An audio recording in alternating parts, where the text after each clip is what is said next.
Ladies and gentlemen, welcome to MTG Traders. My name is Taryn, and this is Jund Dinosaurs.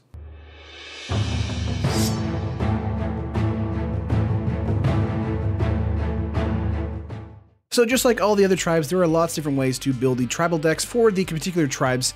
We're going Jund Dinosaurs today. Next week we'll be doing Dinosaurs, and of course green-red Dinosaurs will be in the future as well. This is a deck about ramping your mana as quickly as possible, getting out large bombs, and then of course in game 2 being able to kind of combat control with some great black cards. But of course before I get into it, make sure to like the video if you like the video, and subscribe to the channel. Helps us out, helps us know you care, and helps these videos keep rolling. But without further ado, let's get right into it. Right here we have 4 Raptor Hatchling here, a great 2-mana 1/1 here, Dinosaur with Enrage. Whenever Raptor Hatchling is dealt damage, create a 3/3 green dinosaur creature token with Trample. This card especially is very good against aggro, at being able to block the early 1/1 aggro players, just like the Bomat Courier, any kind of pirate, or maybe even like in the Mardu Vehicles build, Veteran Motorist 3/1, things like that. Being able to trade our 1/1 for a 3/3 in the early game is amazing. Next up here we have Deathgorge Scavenger, moving all the way up to the 3-mana slot already. A 4/F here, a 3/2. Whenever Deathgorge Scavenger enters the battlefield or attacks, you may exile target card from a graveyard. If it's a creature card exiled this way, you gain 2 life. If it's a non-creature card exiled this way, Deathgorge Scavenger gets +1/+1 until end of turn. Scavenger is very good against the reanimating decks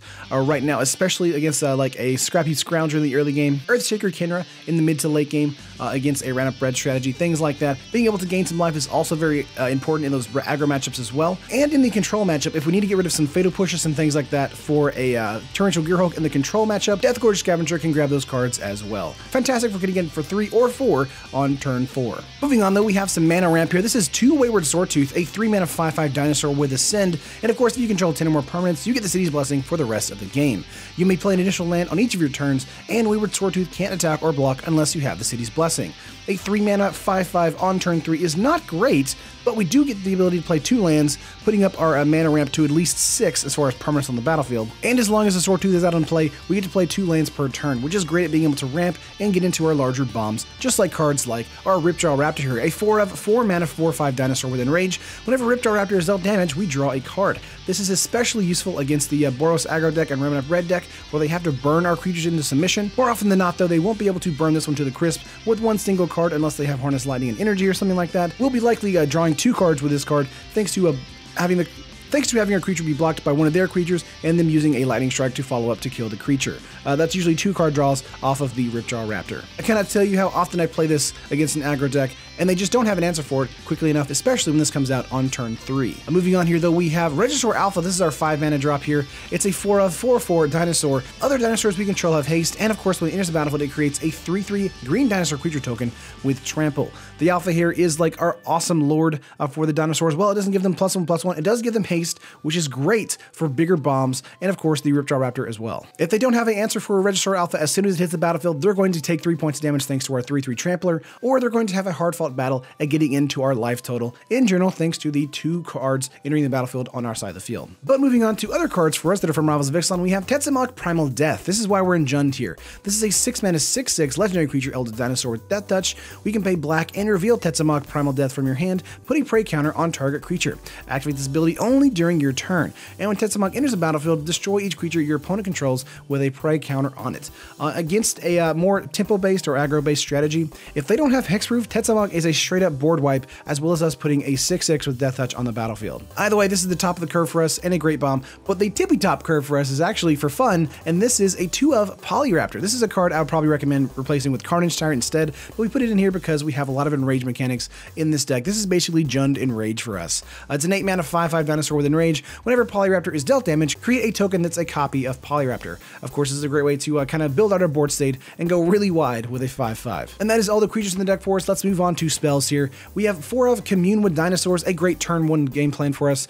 Sorcery, look at the top 5 cards of your library. You may reveal a dinosaur or land card from among them, put them into your hand, put the rest on the bottom of your library in any order. So this is a great way to get land for us since we are in 3 colors, and Jund is sort of a hard color combination to use in the current standard meta. This is a great way to get our black mana, or to hopefully get our secondary green piece of mana that we actually need for other creatures in game 2. And in the mid to late game, this is just a great way to tutor up for some good, decent dinosaurs. Next up here, we have 3 Reckless Rage. This is from Rivals of Ixalan. This card is amazing, by the way. An instant, Reckless Rage deal 4 damage to target creature you don't control, and 2 damage to target creature you do control. So we have so many creatures on our side of the field that have Enrage. We can trigger Enrage thanks to Reckless Rage, It's a 1 mana uncommon that actually can just shoot down an opponent's creature and actually trigger Enrage on our side of the field. This card is so good. I mean, if you're running Dinosaurs, this is a card you almost want a 4 of in your deck. I especially think this will be a 4 of in our green-red Dinosaur deck for sure. Moving up here to the 2 mana slot, we have Thunder Herd Migration. This is basically rampant growth for us in Standard at the moment. A 2 mana sorcery as an additional cost to Thunder Herd Migration. Reveal a dinosaur card from your hand or pay 1 colorless.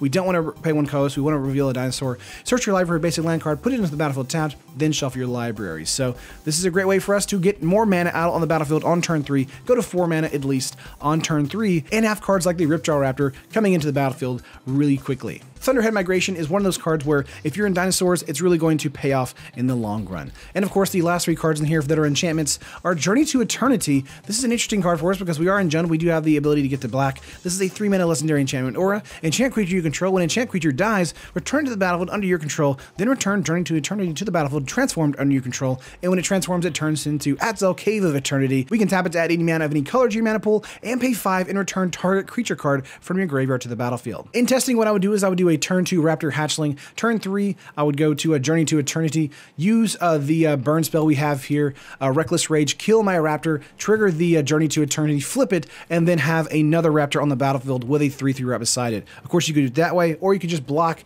have a 3/3, then have it come back, and then use Reckless Rage again on our Raptor to make another 3/3 and have a extra mana on the battlefield. Journey to Eternity is super fun for us, especially because we have so much ramp in the deck itself. Just a great way to kind of get into it and get back creatures from the graveyard to the battlefield, thanks to all the removal in the format. But that is all the cards in game 1 that are not lands. Let's go over lands real quick. We have 4 Blooming Marsh here. It's a fast land for us, tapping for black and green from Kaladesh. We have 4 Rootbound Crag from the Ixalan set here. Buddy Land coming in, tapping for green and red. We have 3 Sheltered Thicket. It is a mountain forest, and that's very important for our Buddy Land here to make sure it comes in untapped. It's also a good way to cycle land if we don't need it. We also have some forest, mountain, and swamp. 2 swamp there, and that is 6 mountain and 5 forests to make 24 lands in total. So game 1 game plan, getting out our Commune with Dinosaurs, using Thunderherd Migration to make sure we can build out our board state, getting our Ripjaw Raptor, getting out our Register Alpha, and getting out our Tetsamog in the mid to late game to kind of board wipe or get in for some final damage. But what can we do in game 2? There are actually some control decks coming up in the meta right now that really need dealing with and talking to really sternly. So let's see what we can do in game 2 here. We have 3 Duress definitely coming in here. It's going to be a target opponent reveals his or her hand. You choose a non-creature, non-land card from it. That player discards that card for 1 black mana. Turn 1 Duress in game 2 is basically so good against a controlled matchup or a heavy removal matchup, especially if we have a lot of straight up removal like Walk the Plank, Unlicensed Integration, things like that, that are really going to damage our board state. We definitely want to bring these in over the Journey to Eternity since that's not as synergistic with the control or heavy removal matchup. Next up here we have 2 Trespassers Curse. There are a ton of like token-based decks kind of popping up all over the place. Trespassers Curse is definitely going to come in and help shut those down. A 2 mana enchantment or enchant player. Whenever a creature enters the battlefield under enchanted player's control, that player loses 1 life and you gain 1 life. So against the hidden stockpile matchup, Trespassers Curse is a fantastic way to just shut them down to the ground, make sure they're not going to make more servos, and make sure that we actually gain life thanks to their actual board state. Moving on from this though, we have 3 Thrashing Brontodon. This is a place where I had a Braid for a while, but brought in Thrashing Brontodon because I really liked it in the aggro matchup, as well as the more control heavy matchup where they had like artifacts they were using, or enchantments to make sure they got card advantage. Thrashing Brontodon is a 3 mana 3/4 dinosaur. We can pay 1, sacrifice it, destroy target artifact or enchantment. Now destroy target artifact enchantment is definitely going to go towards the Azor artifacts, definitely going to go towards Search for Azcanta in the control matchup.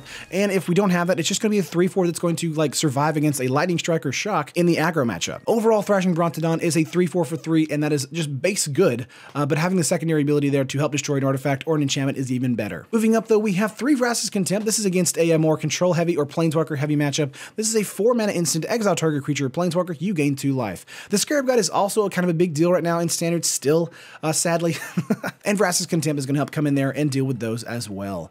And next up we have 2 Hour Devastation, a 5 mana sorcery. All creatures lose indestructible until end of turn. Hour Devastation deals 5 damage to each creature in each non-bolus planeswalker. This is a great way to deal with Ronos. This is a great way to deal with the Hazoret. Those are coming in definitely because of the Galta Primal deck. The 12/12 Trampler, if you haven't seen it already. By the way, that could be a possible turn 4 play, turn 5 play, if you get out the Ronos and Hazoret kind of build really quickly in the green-red build. Either way, Hour Devastation can be a great way to kind of wipe the board state clean and start over with our board state. It's also a great way to trigger Enrage for our creatures too, with Polyraptor, with Raptor Raptor, and of course with the Raptor Hatchling. And the last 2 cards in the sideboard here for us we have is 2 Carnage Tyrant, a 6-mana 7/6 dinosaur, can't be countered with Trample and Hexproof. With the amount of removal in the format right now, Carnage Tyrant will probably be a main boardable card. I would probably pick this over the Polyraptors I picked actually in the main board and bring something else in the sideboard, probably like a Braid or maybe some Fatal Push, something like that in the sideboard as well. I do think after some more testing, and of course the live stream we just had, I do think Carnage Tyrant is better as a main board card. But that is the full 75, guys. Let's go to the list here. On MTG Traders, it's coming to about 77 tickets, and on paper it's coming to about 184 bucks as well.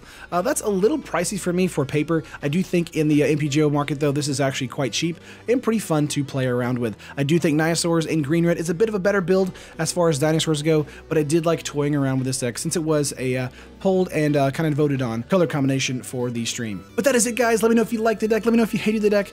Check out the stream. It definitely went up before this deck tech went live. I couldn't get both out at the same time. Couldn't get the deck tech out before the actual stream started, sadly. I was actually doing a lot more testing with this deck, especially because I was having trouble with the mana base. But that's going to do it for the video, guys. Like the video if you like it, subscribe to the channel, and I'll see you guys next time.